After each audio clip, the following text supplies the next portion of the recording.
Good afternoon. My name is Jeannie Birch, and it's a great pleasure to be here with my fellow co-director, Susan Wachter, to welcome you to the Penn Institute for Urban Research 21st Annual Urban Leadership Forum. We're delighted to gather with you today and to welcome you as so many partners, practitioners, students, and members of the Penn community for what has become one of our signature convenings at the intersection of research, policy, and practice. This year's forum is entitled Guiding Urban Futures in Uncertain Times. And we certainly have uncertain times here and everywhere. It's a theme that captures both the complexity of the current environment and moment and the urgency, as well as the possibility of urban leadership today. And that's what we're celebrating, the possibility and the practice of urban leadership. Each year, the Urban Leadership Forum is anchored by the Lawrence C. Nussdorf Urban Leadership Prize. Responded to the pressures facing cities, but have actively reshaped their futures. This prize, named in memory of our founding Penn IUR board member, Larry Nussdorf, honors the distinctive kind of leadership that is pragmatic, forward-looking, and grounded in implementation. This year's awardees exemplify this ethos. Mayor Kate Gallego, where are you? You, a Wharton graduate, I have to mention, has positioned her city as a national leader in climate resilience, advanced manufacturing, addressing water and heat concerns, while delivering tangible results for residents. And Dr. Josué Tanaka, through decades of leadership at the World Bank, the European Bank for Reconstruction and Development, and now C40 Cities, has helped mobilize tens of billions of dollars in climate finance and built the frameworks that enable cities to act at scale. We are so pleased to have him part of the SDSN Global Commission on Urban SDG Finance, for which Penn IUR serves as the secretariat. I'd like to acknowledge that we're missing today Governor Claudio Rego Larraín of Santiago, Chile. Local politics demanded he stay home. He had his tickets and everything, and then something came up, and he was originally scheduled to join us. But we will also recognize him in absentia. We are also very happy to recognize three outstanding Penn undergraduates. Stefan Hatch, Lalia Sayed. Stefan, are you here? There we are. Lalia Sayed, there you are. And Yuan Yu. Here we are. With the class of 2026, with the Nussdorf Student Award, reflecting the next generation of urban leaders emerging from this campus. Today's program will include the presentation of the awards, followed by lunch, and to honor honorees, and a panel discussion. I would like to introduce Susan Wachter, who will introduce our president. Thank you, Jeannie. And it's my great pleasure to introduce President Larry Jameson, President of the University of Pennsylvania, named in March 2025, and the 10th president. Larry Jameson formerly served as the long-term dean of the Perelman School of Medicine and executive vice president of the University of Pennsylvania. He is a renowned endocrinologist and researcher.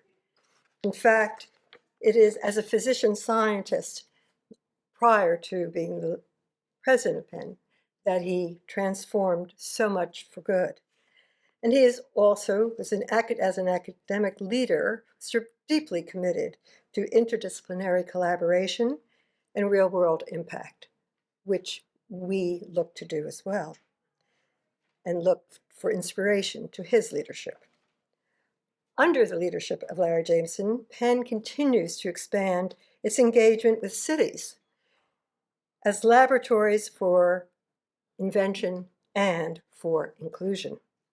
Dr. Jameson is leading the university in these uncertain times through Penn Forward and notably advancing Penn's work and expertise in climate science and its commitment to sustainability overall, the challenges of our time.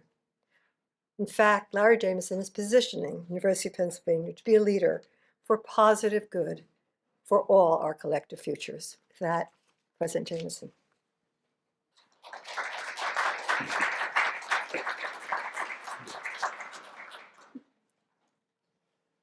So Professors Jeannie Birch and Susan Wachter, we are so indebted to the two of you for your incredible leadership of IUR. What an important institute. Penn prides itself in interdisciplinary work, but this is maybe one of the best examples I can think of where that actually happens, not just in theory, but in practice.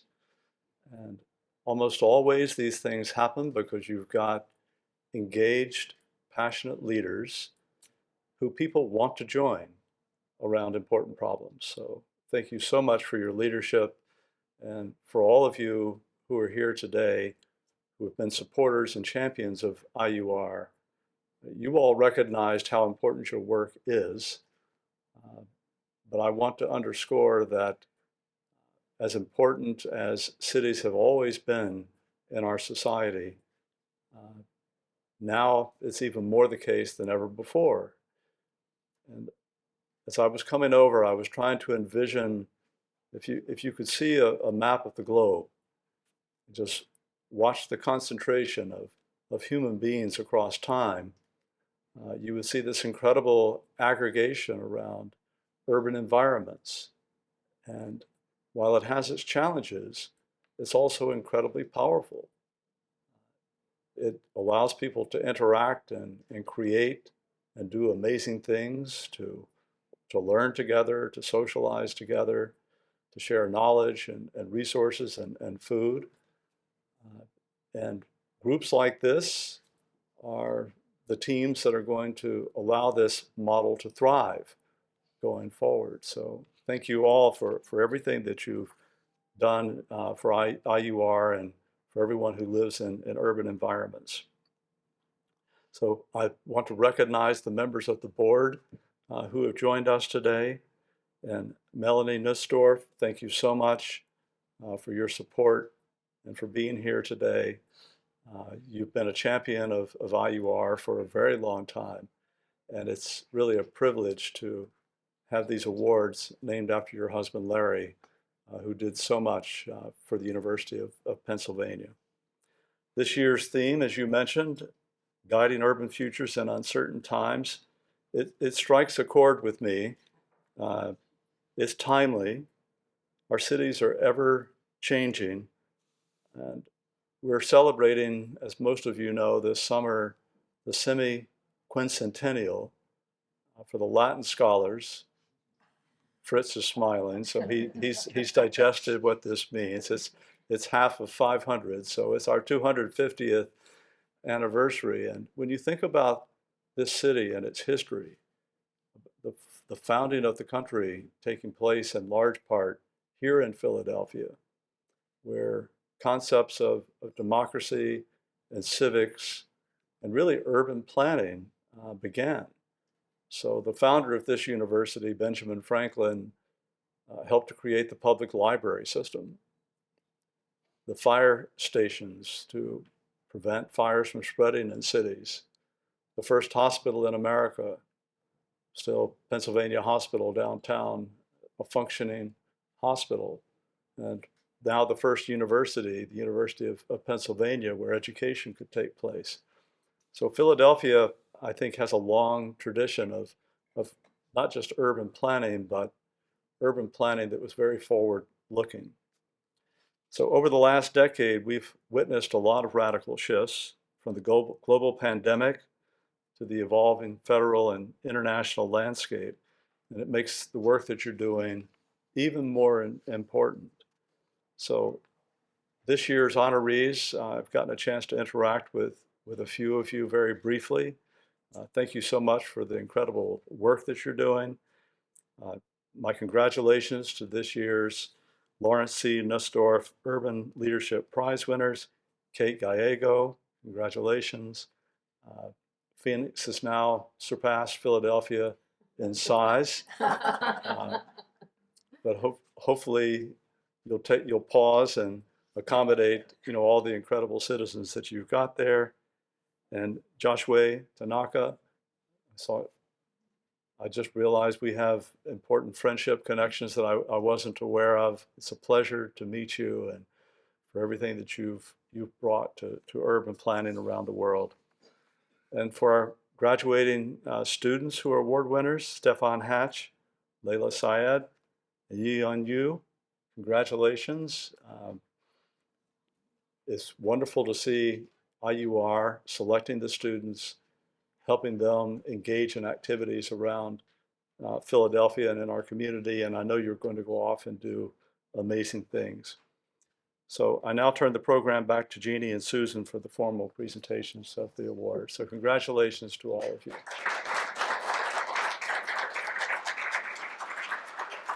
Thank you, President Jameson.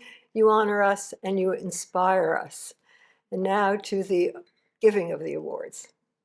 As we mentioned, this prize recognizes leaders who are guiding cities around the globe in resilient and sustainable and equitable development. Their accomplishments are really forward-thinking and paving the way for today's and tomorrow's cities. Melanie, I hope you'll come up and give us awards.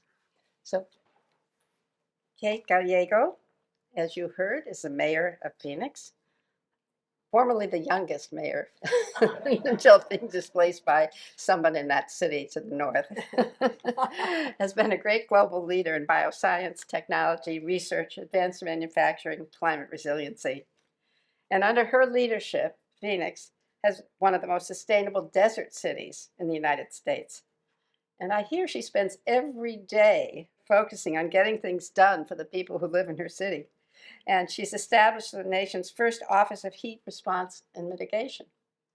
She's brought the largest foreign direct investment in American history to her city, $165 billion from Taiwan semiconductors being built in the northern part of her city. And she's prioritized smart water use, built new critical infrastructure, and Phoenix has become safer, more affordable, and a sustainable city. She's the second elected mayor of Phoenix, and she's a graduate of this school up in Cambridge, which is okay. But she does have an MBA from the Wharton School at the University of Pennsylvania. Mayor Gallego.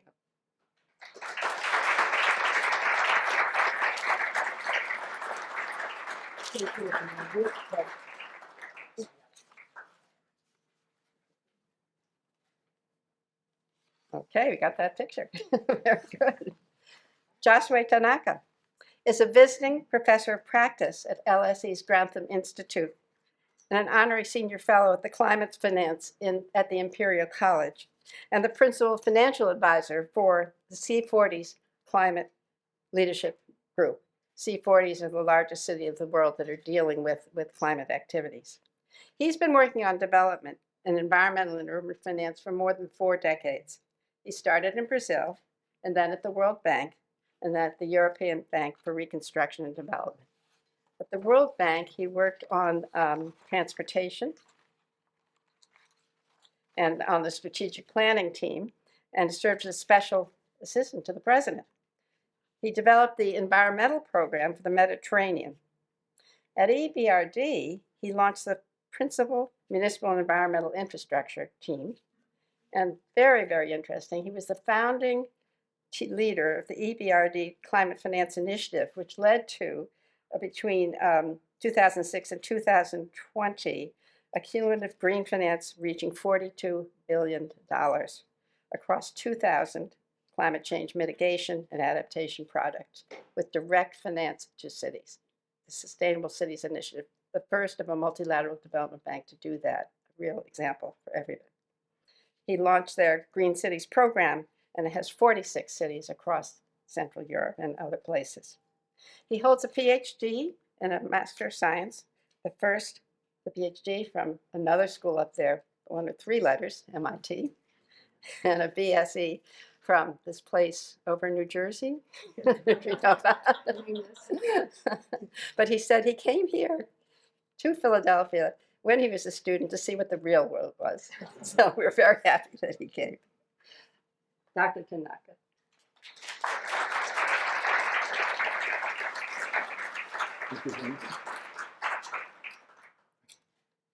Oh, wait for the picture.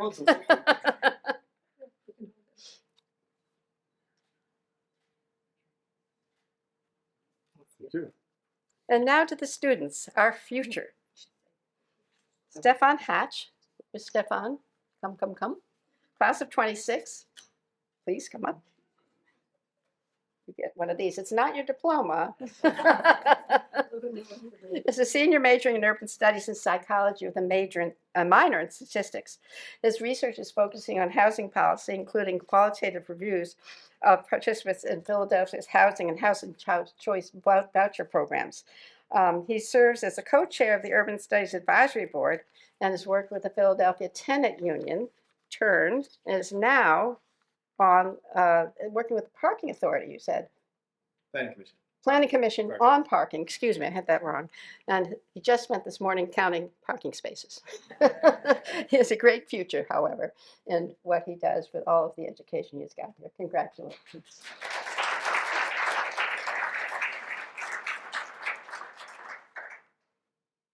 Laya Syed, also class of 26.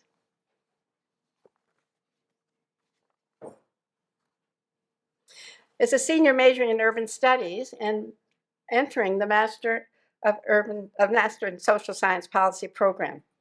I thought she was entering our MUSA program, I'm sorry. Her interest lay at the intersection of housing, the criminal justice reform, and education policy. She works as a housing research and policy associate at the Housing Alliance of Pennsylvania and has contributed to the ACLU's New Jersey Clemency Project. Congratulations.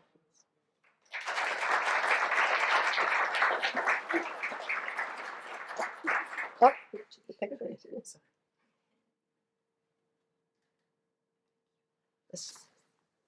Yay on you.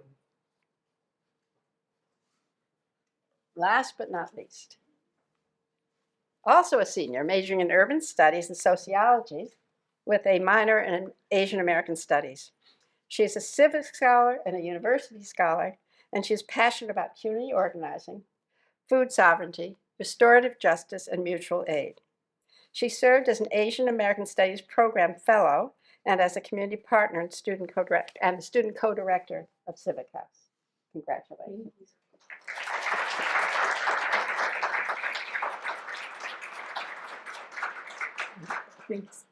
These photos will go right into the archives.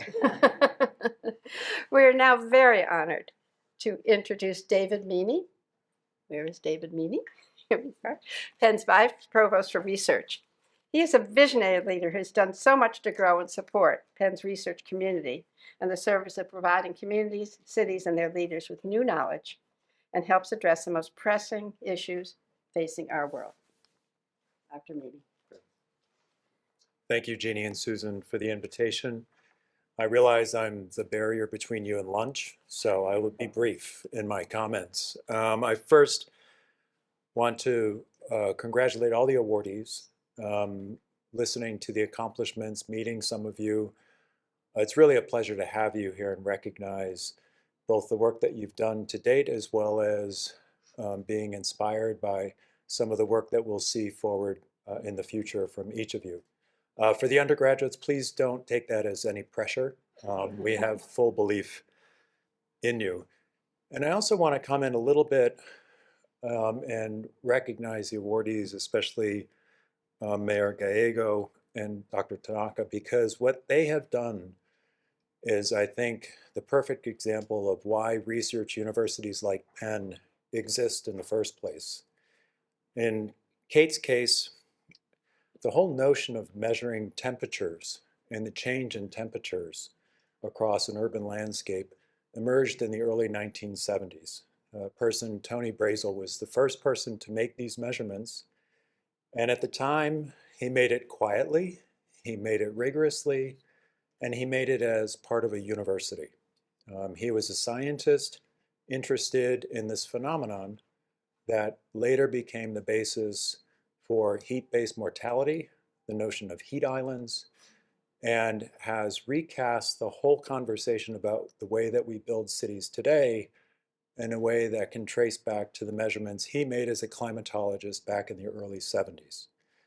And the reason that Kate could do the amazing things that she's done as mayor is because she took advantage of the science that was founded in the early 70s by Brazel and others and applied that science.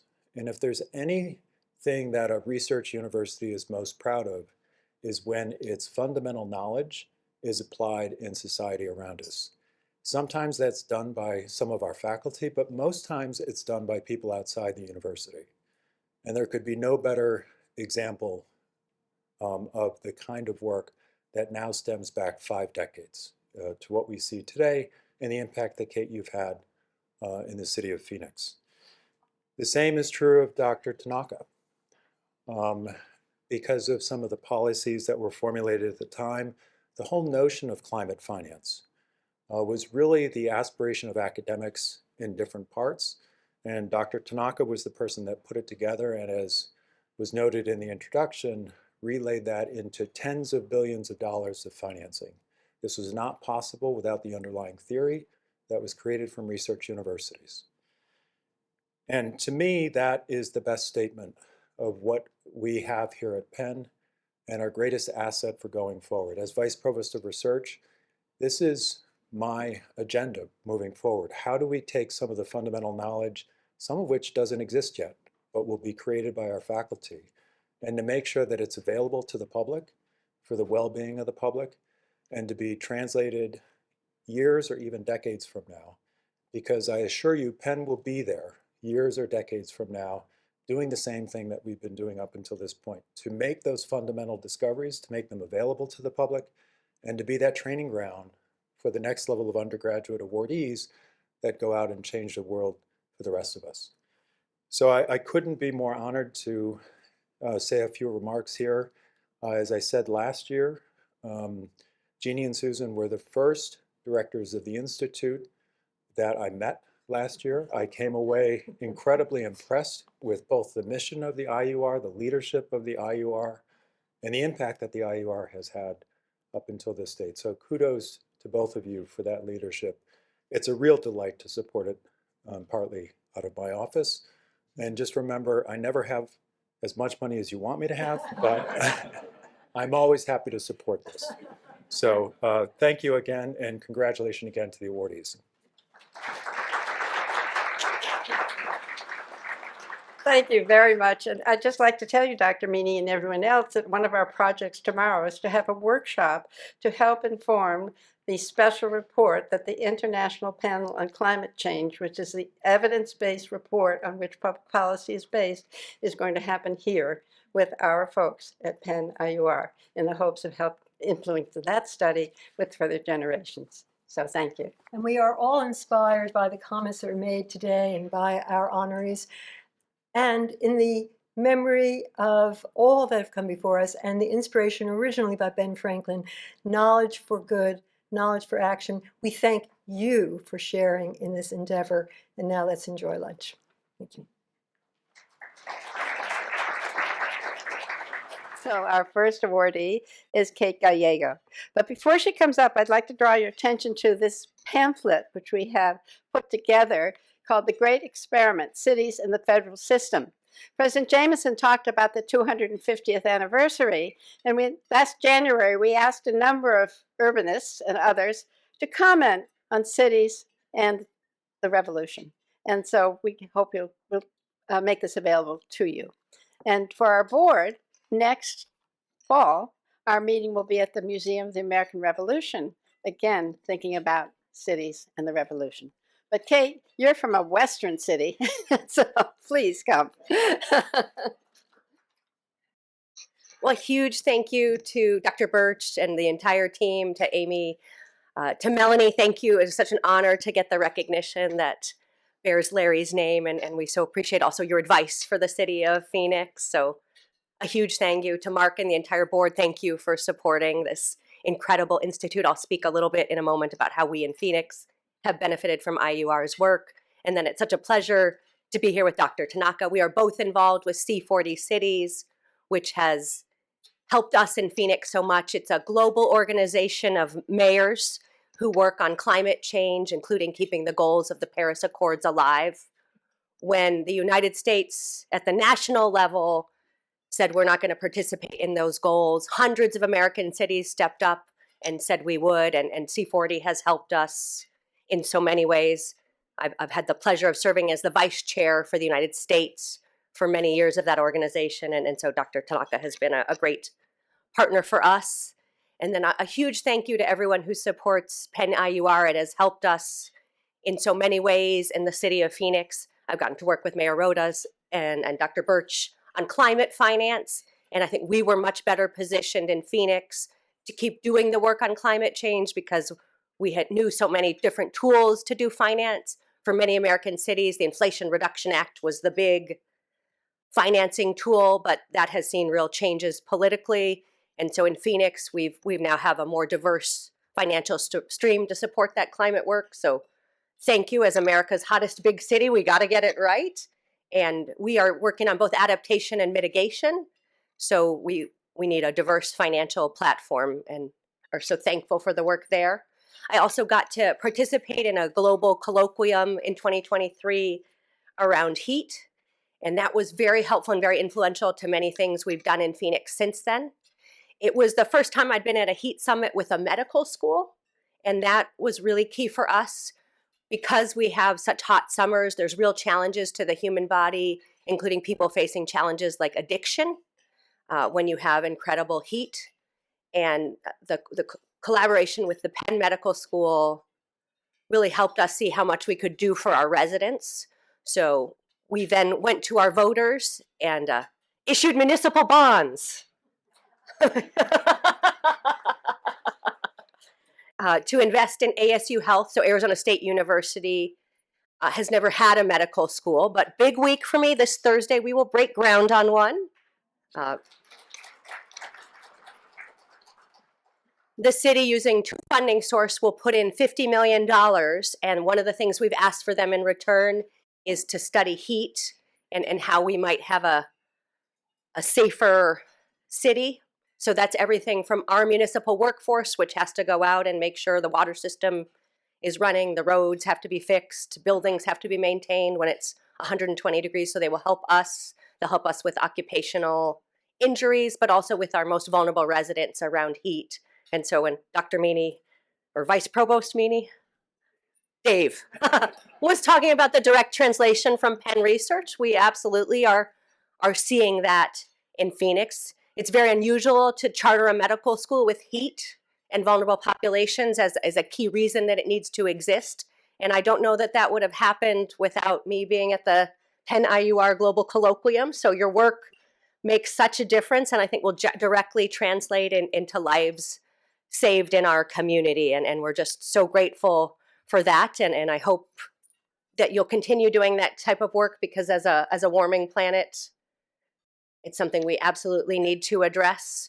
We're trying to do a variety of different things in Phoenix, including changing the way we build, changing the way we design our roads with more reflective coatings. We've even asked the public artists to help design beautiful public art that provides shade, because it can be 10 degrees cooler. So we have someone in the room who helped, I think, design our public art program in Phoenix, and now we're asking it to adapt in new ways, not just to tell the story, but to tell the story in a way that makes the city both beautiful and more comfortable. We just had a wonderful public art project called Sombra that put in every council district in Phoenix public art that created shade. And we, of course, being very nerdy in Phoenix, had ASU measure the differences, and up to 12 different degrees that you could see from public art. So we're trying to do all of that while building a more diverse community. We have more financial service jobs in Phoenix than in Wall Street, but they're so often back office jobs that might be disrupted by AI. So we're trying to invest in areas like semiconductors and this new medical school, which will have an engineering focus. so that we'll have the jobs of the future in the city as that changes. We're also very much on the forefront of AI with data centers. We have, among urban cities, one of the largest concentrations. So if you walk out of the Phoenix Convention Center, one of the first things you see is a data center. And we're trying to understand, no one comes to a downtown looking to walk amongst our data centers. So we're trying to modernize our zoning codes, and it is a blank windowless wall. Yes, and for those of you who study cities, we've just gone through a huge project where we had big box stores, and we had to see, what do you do with the Sears that closed? How do you adaptively reuse that? So data centers would be an even bigger challenge if we were to build enormous data centers and then see chips evolve to be much more efficient and need a smaller footprint, what we will do with these windowless buildings in the middle of our city. So we're trying to modernize that, but it's quite controversial, and some of the data centers that want to come in are threatening us to sue us over that to the tunes of hundreds of millions. So AI, we have the good, the best, and the ugly in those transitions, and we'll need Penn IUR to help us get through that. It's a time of enormous promise and excitement and change, but also real challenges. So thank you for being here, for being a great partner to help us navigate all of these, and we're honored to receive award with Larry's name. Thank you.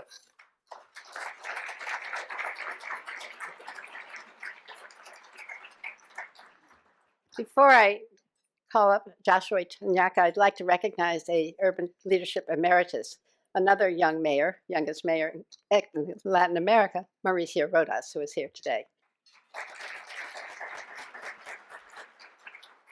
Josué, please.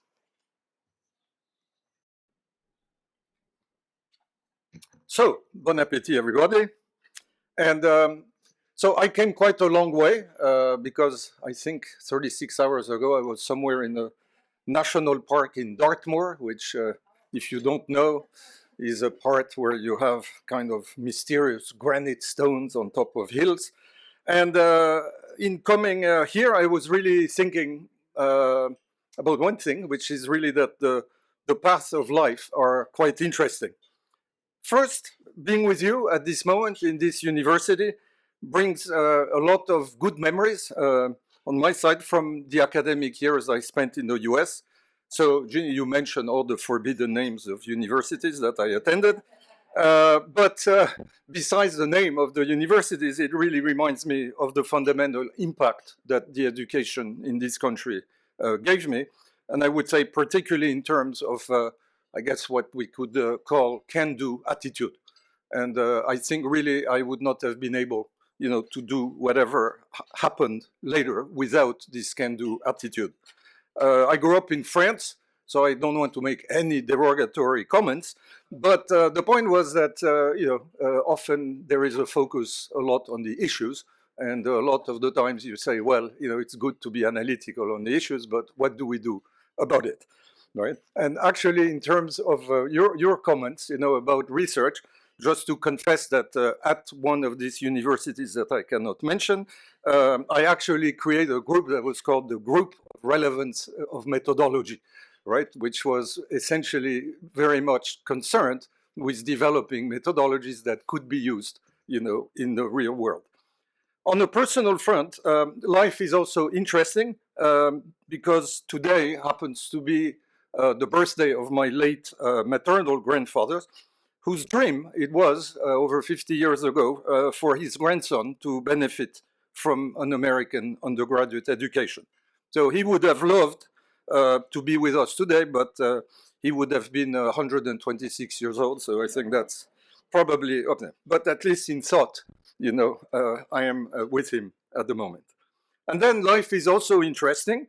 This is the last one of the Life is Interesting series, because this event allowed me to finally meet Larry Jamieson in person, because, he's been a very important person in the life of my sister's husband, who came to America with him in medical research over 35 years ago.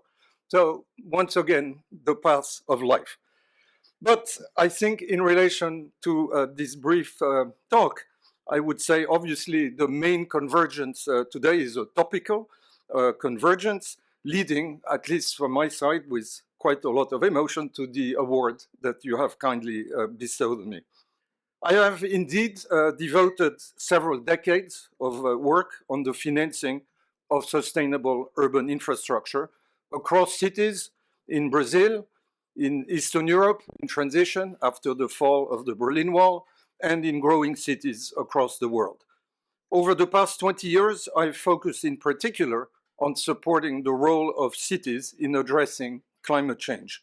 Cities, you probably know all this, but I think it is important to remember that cities are indeed at the forefront of both the action to mitigate greenhouse gas emissions and increasingly, and I should say unfortunately, at the crux of action to adapt to a changing climate.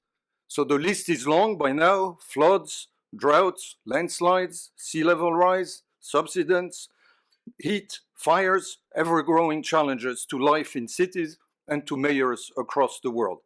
And Mayor Gallego knows a lot about both the issues and the solutions. So reducing the environmental footprint of cities while enhancing their resilience requires, I would say again, unfortunately, increasing levels of finance in a context where financing constraints are, again, third unfortunate, going in the wrong direction, particularly public finance.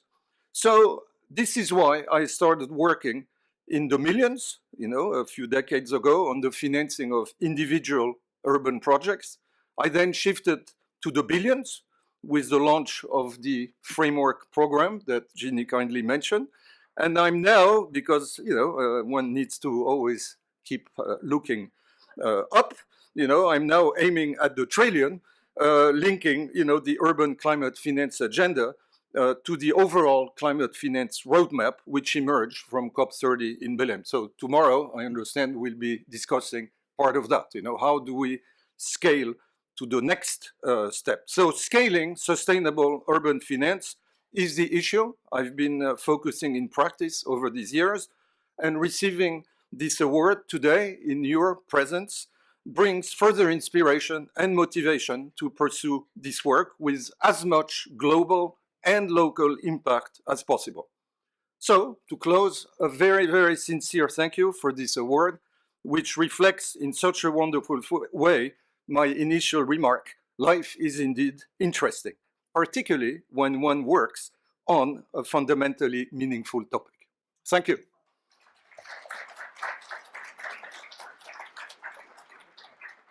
We are so inspired by the work of these people, just extraordinary.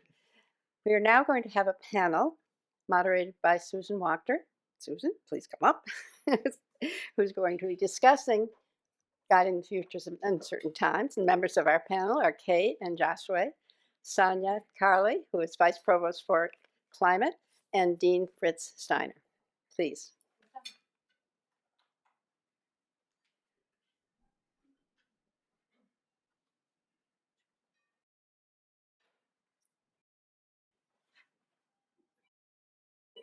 We hear?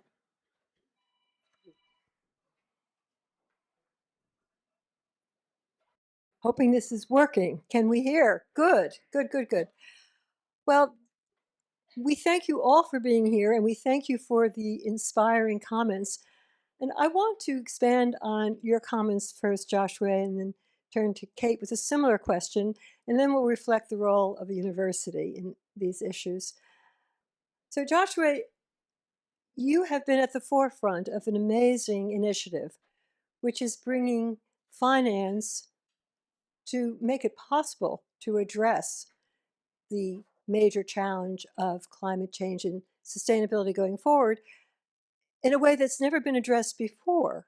That is, before cities were reliant on federal funding, but this is a way of going forward with progress and on the initiative of the city itself. So tell us more about that initiative and your hopes for it. If it works the way you hope it will, what will it look like 5-10 years from now in a vision of success? Light question. So first I need to put maybe a bit of a historical context, which I explained to Mayor Gallego this morning when we were talking about our respective challenges and activities. So AWARDEE was a bank that was really created in a way as a consequence of the fall of the Berlin Wall. It was very much what will the West do to assist, in a way, the countries on the other side of the, Iron Curtain, in their transition. And I was hired initially to deal with, to create, in a way, the department that was going to finance urban infrastructure in those cities. But the thing you need to see is that coming from, communist regime, there were no elected mayors, like Mayor Gallego, they were basically, Communist Party bosses. And also another element was that all municipal services were just, a budget unit of the central ministry. So when I started thinking about how should this new bank for the new age come in, the last thing I wanted to do was to proceed in the same way as in the past, which means, going to the capital, Moscow, and discuss, which city should get how much, around. So essentially, it had to be a decentralized approach. And this is why we developed, this direct financing approach, in which, you essentially look, at what is the borrowing capacity, of the city. You have to do, quite a number, level of due diligence. And at the time, because the frame itself didn't exist, right? Cities, had no tax powers. Cities often had no independent capacity to run any service because everything was run from the center, right? So you literally had to create all the pieces, that you could then proceed, with, talking to the city as a potential financing entity to be financed. So this is the reason why we put such emphasis on it. This is why, over time, we created real relations, direct, with city mayors, with city administrations, with the utilities, in those cities. And that's what gave the ground to then one day feel, okay, we already have so many of these relationships. Can we start reasoning at the level of a program, of a framework, rather than one by one? So we moved in a way from retail to wholesale, right? And again, I don't want to make any derogatory comments about my past working environments, but development banks are bureaucracies, right? And anything you can do to reduce, the bureaucratic load, you should do. And part of taking this wholesale approach also made it more efficient for us, to both mobilize funds, etc. Final point to answer your question. Going forward, how do I see things? What I hope, right, is that the combination of the bottom-up approach, which I tried to describe, in other words, through this relation created, city by city over time. But also what's great, in all this is that you do create these relationships, right? Which mean that you don't do just one project, but if the relationship is good, things will develop, right? And you will have a pipeline, of potential projects, not just one. So the big challenge now is really going to be the mobilization of the sources of finance to be able to build that scale. And there, to close, I would just make one comment, which is, the private sector is often presented as, in a way, the white knight in all this. And I'm talking here mostly my background in emerging markets and developing economies, right, in which access to private sector finance, the capital markets in these countries are not well developed. So yes, there is a big potential, and by the way, we will never get to the scale we need unless private sector comes in, right? But there is still quite a lot of work to be done. So I think being here at Penn IUR, there is a lot we still need to think about together. Well, that sounds like a vision that we'd love to be working with you, bringing together as we attempt to do. Thank you, Dr. Tanaka. Now we turn to Mayor Gallego. Mayor Gallego, we thank you for your kind words. And we are so impressed with what you've done and the fact that you're opening this medical and engineering complex. If all works well, what is your vision You know, you're doing so much today on the you must, it's minute to minute and year to year, but 5 years from now, this fastest growing city with one of the major sets of challenges, how will it look? So maybe I'll be like Dr. Still? All right. Excellent. It's a team effort with the AV. I bought my first home in October 2008. So it was the single month peak of the market. I didn't build equity for us even 1 month. It just went down, down, down. Phoenix at the time was more dependent on residential real estate. We were very much a real estate backed economy, home to many publicly traded home builders, huge amount of housing units entitled and being built. And so that was a lesson that I've stuck with for a long time, that we need a more diverse economy, that if one sector is not doing well, we need to have investments in others that will be doing well. And 3 areas where I've really focused as mayor is climate related technology. Industries like solar are doing quite well. Electric vehicles we have a significant manufacturing in our community. So that's one. Healthcare biosciences, hence this investment in the medical school. We have an incubator for wearable technology, all these devices we have to monitor our health and more. We want to make sure the path to cure cancer goes through Phoenix. I lost my mom to cancer, and it's really personally important to me. And then advanced manufacturing, including the semiconductors. So those are areas where I am hopeful that Phoenix can grow and have a more diverse economy, hopefully be both sustainable environmentally, but also economically and more resilient as we see these huge changes in the global economy. So I'm hopeful. We're seeing enormous displacement. Just as every academic conference talks about AI, so does every mayor conference, and how that will be helped. We know there'll be winners and losers. And so in Phoenix, we're really very much trying to guess where the winners will be and make investments that allow us to be competitive in those areas. I'll give my state of the city this month, which is a speech the mayor cares about more than anyone else, but where we'll announce important new initiatives. And the recent head of the National Science Foundation has agreed to advise us on AI and quantum computing, because we're going to try to be ahead in that area. We have so many industries that are quite likely to be disrupted, and really, particularly people without a college degree in Phoenix, we think are quite vulnerable. So how do we make sure that they have the great jobs of the future? Right now, we're the largest autonomous vehicle zone in the world. Sky Harbor Airport, which is Phoenix's airport, is the first airport in the world where you can take a robo-taxi. And because we've been such early adopters, we have a lot of the control centers and the technology integrators in our market.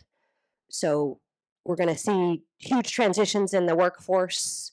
You may not see as many people driving taxis, but they might, instead of one person driving one vehicle, we think one person might control 10 vehicles and respond to emergencies. And we want to make sure we have those jobs in our community to be ahead of where we think technology is going.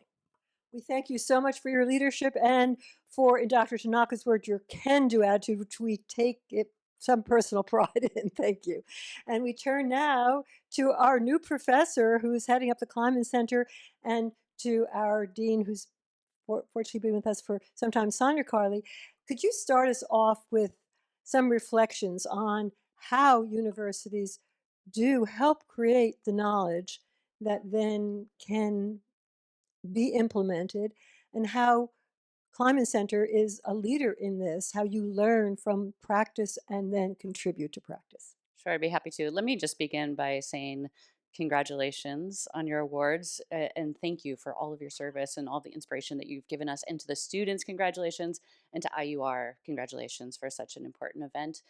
Uh, Dave, I think, spoke very eloquently about the role of research and how it can inform practice on the ground. But I think to add to it, it might be naive to think that just because we produce great research, it therefore has some kind of impact on the ground. There is a lot of translation and a lot of work that needs to go into taking the research and making sure that it has high impact. I think one place where it's essential is a culture. And this is a culture that we do have in spades here at Penn, which is a culture of focusing on impact and translational work. And I'm privileged to step into this role as the Vice Provost of Climate as well as the director of the Kleinman Center for Energy Policy within this milieu or within this environment that is so focused, deeply focused on translational work. So I think that's really important, but I'm also so encouraged and enthusiastic about what Penn has done by creating these roles that are allowed to sit at a level that is, not necessarily just submerged into a single school, but it is able to work across the entire university and thereby focus on other aspects of how to translate research to practice, including how do we bring students into the fold? How do we ensure that we're integrated across the entire curriculum, across all of the disciplines, that all disciplines are at the table in informing and thinking about, in my case, or in our case, our climate solutions. So these are really informing the key pillars of Penn Climate, which is focused on student engagement, student fellowships, focused on integration of faculty from across the entire university, focused on speaking or telling the story of all of the great things we're doing, not just in terms of standard communications like our website, but also thinking deeply of if you have a research product, if you have created some kind of technology solution, for example, how do we ensure that it ends up in the hands of the right decision makers and that we're speaking the same language in a way that resonates with them? So really thinking about telling the story. And then our last pillar is very much focused on solutions and translational work and building partnerships both within the university as well external to the university, including an initiative that we're calling the Climate Response Collaborative, which is focused on these partnerships with the external world, with stakeholders, including cities, and helping them build resilience and adaptation plans. Thank you for this, and we look forward to continuing our partnership. And now to our Dean, Fritz Steiner. What is the role of the university in responding to uncertain times, and particularly climate change challenge?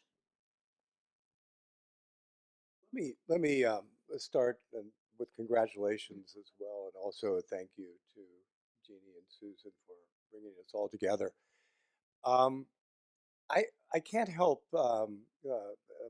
just thinking it's been a very kind of interesting 24 hours because I lived in Phoenix for 12 years, well, some time off from Rome, but I lived in Phoenix for 12 years and experienced a lot of joy and watching the growth. And it also the role that universities play in understanding change and uncertainty is very, very important. Dave mentioned Tony Brazel, who happens to be one of was one of my closest friends and colleagues at Arizona State. And I thought of one of the things that Tony and I helped organize. If you know ecologists tend to be kind of antisocial kind of people. They want to go out where there's no people and study frogs and stuff like that. And the National Science Foundation was aware that the area of urban ecology was very um, under, understood. And so Tony and I, with a group from across campus, organized what are called long-term ecological research projects. And the idea, most of the LTRs are in remote areas. And Phoenix and Baltimore were the first two urban LTRs. And it's generated all kinds of science and our understanding of the interaction between nature and the cultural world. But as Sonia said, the science is only part of the, you have to sort of take principles and link them to action. And another activity that I was involved in when I lived in Phoenix, in those days, military bases were being abandoned. It's kind of hard to imagine. But a Air Force base in Mesa, Arizona, which is one of Phoenix's suburbs, was being abandoned, and Arizona State took it over. And my job was, first of all, the academic planning, sort of identifying, you can imagine the academics in the room, which of your departments are going to move from the main campus out to this former Air Force base. And then I was involved in the physical planning. And it was an opportunity to apply a lot of the knowledge through architecture and landscape architecture into the physical design of campus. Just Google, it was then called ASU East, now it's ASU Polytechnic. Just Google ASU Polytechnic. It's a beautiful campus that uses native plants, very low use of water, appropriate pavement for the desert. So it took a lot of the ideas that was being generated by the multidisciplinary scientists at Arizona State and put it into practice. So I think that's what a beautiful, hopeful story. We have a time for a few questions, if there are, and we have a mic that can be brought around. And if you could introduce yourself, it's fun for us to know who's in the audience. It's a good idea to introduce yourself. Don't be shy. There you go. Wonderful. So Innovation 27 is a workforce hub we have in West Phoenix. We've got wonderful help from it, including from Bloomberg Philanthropies. It is a former Kmart, so it was abandoned for quite a while, and we're trying to figure out how do we use these big boxes in innovative ways. So we've put a workforce center there. We're trying to make sure we train for the jobs of the future. So among the areas it will train is in semiconductor manufacturing. We have a wonderful apprenticeship model where students can work and get a paycheck while also taking classes through either our universities or community colleges. And it's been really transformational to see some of these apprentices. We had one individual who was working multiple shifts at Amazon, and now because of this apprenticeship and this great career path was able to buy a home, start a family, and just work one job. So really transformational. We have another individual who worked at In-N-Out Burger. Do you guys know do they have that here? Okay. If you're from California, it's a big burger place for us in the West. But went from, we always joked, serving chips to making chips. Yeah. Thank you for groaning. But a life-changing difference in a career path. And so most of the educational programs at Innovation 27 will not be a full degree. It'll be more like a credential or a certificate. And it even has, we aspire to be a very friendly city for those individuals who are neurodiverse. And we have a workforce program for people, particularly with autism and similar diagnoses, that has been really successful. So we want everyone to be able to have the jobs of the future. And this has been an incredible hub for us in creating those opportunities. And then, like anything, when you bring together people from multiple academic institutions, you find synergies that you didn't see. And so we now have collaborations starting with a middle school district going all the way to higher ed and helping. One of our challenges has been getting young people excited about these jobs. Like if you go and speak to middle school students about semiconductors, you get some yawns and some glassy eyes. And so we're trying to make it more exciting, be like, these are the brains of your video games. But with these partners who are more high tech, they're able to go in with what we sometimes call their toys and just show how small and how precise and how close to magic these semiconductors are. And these machines are incredible. One machine might cost $500 million, and they're so precise. It's like hitting a arrow into an apple if the apple were on the moon. I mean, so precise. So we're trying to get people excited about these career paths because they're like, when you go and talk to young people, you don't always get as many people who are like, yes, I want to go into semiconductors. But we think with Innovation 27, we can capture some imagination. Well, thank you. And we do try to actually be on time. And I have been inspired, and I imagine many of you have, and we're particularly hoping that the students in the room are inspired by the remarkable leadership shown by Dr. Tanaka and Mayor Gallego. Thank you again so much, and thank you for all our panelists. Thank you so much.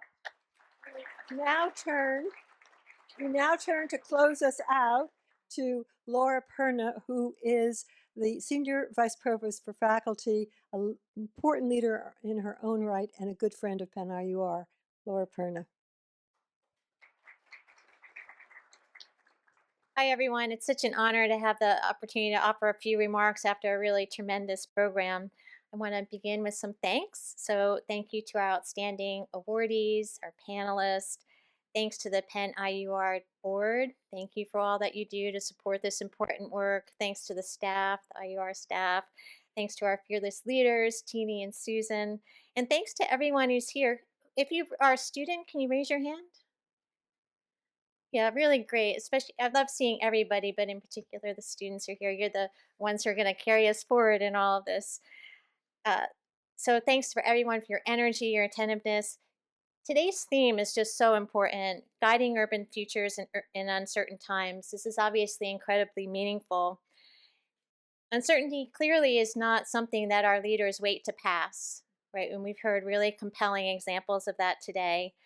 Uncertainty is really the reality in which leadership is taking shape, and uncertainty is where leadership is more important than ever. As I reflect on what I've heard, I keep returning to the notion that leadership is not about having all the answers.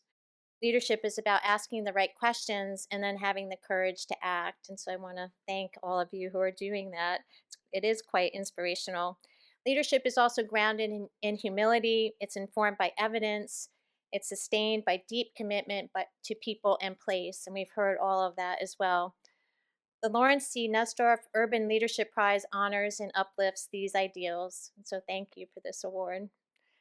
Mayor Gallego and Dr. Tanaka, you exemplify what it looks like to lead cities with vision and resolve, even when the path forward is complex. And so you rattled off all these things that you did, but wow, what it took to do any one of those things is, I'm sure, you have many more stories you could tell us. To our student awardees, Stefan, Layla, Ian, you are the next generation of thoughtful, engaged leaders our world needs. And you're also making important contributions right now. So, I know you all have lots on your plates. Thank you for all that you're doing for our world. As we end this formal program, I hope that we'll all carry forward the inspiration that we've heard here today. Whether you're a student, a scholar, practitioner, civic leader, there's more work to do for sure. IUR embodies the things that I think are really important as we figure out how to provide leadership, reaching across disciplines, across sectors, across communities. I hope that we all continue to ask not only what cities should be, but how can we lead together in whatever way is possible to ensure we have the future that we want. I also want to close by thanking Penn IUR again under the exceptional leadership of Jeannie and Susan. For all that you've done and all that you continue to do, you bring research and practice together into conversation, and you help turn ideas into action. And we need action, especially in uncertain times. This work is just so incredibly important. So thank you all for joining us today. Thank you for the important work that each person in this room does, and I look forward to continuing conversation. Thank you all.